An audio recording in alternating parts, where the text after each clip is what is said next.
Assalamualaikum warahmatullahi wabarakatuh. Salam penyuluh hukum. Sahabatku semua, setiap orang yang merampas nyawa orang lain dipidana karena pembunuhan dengan pidana penjara paling lama 15 tahun. Pembunuhan selalu diartikan bahwa korban harus mati dan kematian ini dikehendaki oleh pelaku.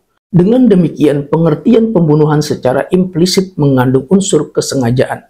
Apabila tidak ada unsur kesengajaan atau tidak ada niat atau maksud untuk mematikan orang, tetapi kemudian ternyata orang tersebut mati, perbuatan tersebut tidak dapat dikualifikasikan sebagai tindak pidana pembunuhan menurut ayat ini. Dalam ketentuan ini tidak dicantumkan unsur dengan sengaja, karena hal tersebut sudah diatur dalam pasal 36 dan pasal 54 huruf J.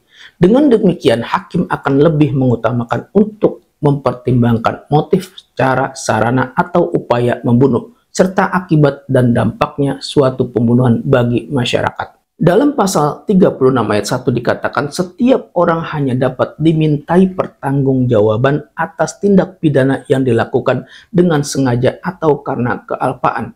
Pada ayat 2 dikatakan perbuatan yang dapat dipidana merupakan tindak pidana yang dilakukan dengan sengaja.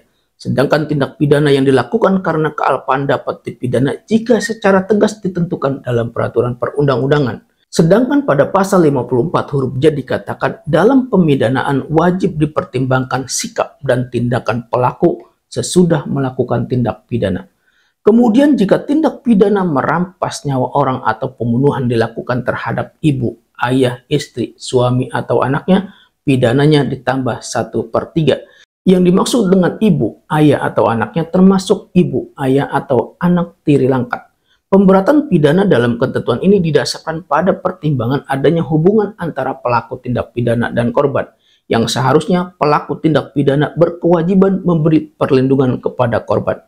Kemudian pembunuhan yang diikuti, disertai atau didahului oleh suatu tindak pidana yang dilakukan dengan maksud untuk mempersiapkan atau mempermudah pelaksanaannya, atau untuk melepaskan diri sendiri atau peserta lainnya dari pidana dalam hal tertangkap tangan, atau untuk memastikan penguasaan barang yang diperolehnya secara melawan hukum, dipidana dengan pidana penjara seumur hidup atau pidana penjara paling lama 20 tahun. Ketentuan ini tercantum di dalam pasal 36 ayat 1, pasal 54 ayat 1 huruf C, pasal 458 dan penjelasan pasal 458 ayat 1 dan ayat 2 Undang-Undang Nomor 1 Tahun 2023 tentang Kitab Undang-Undang Hukum Pidana. Demikian tentang pidana bagi setiap orang yang merampas nyawa orang lain atau melakukan pembunuhan. Semoga bermanfaat. Wassalamualaikum warahmatullahi wabarakatuh. Salam penyuluh hukum.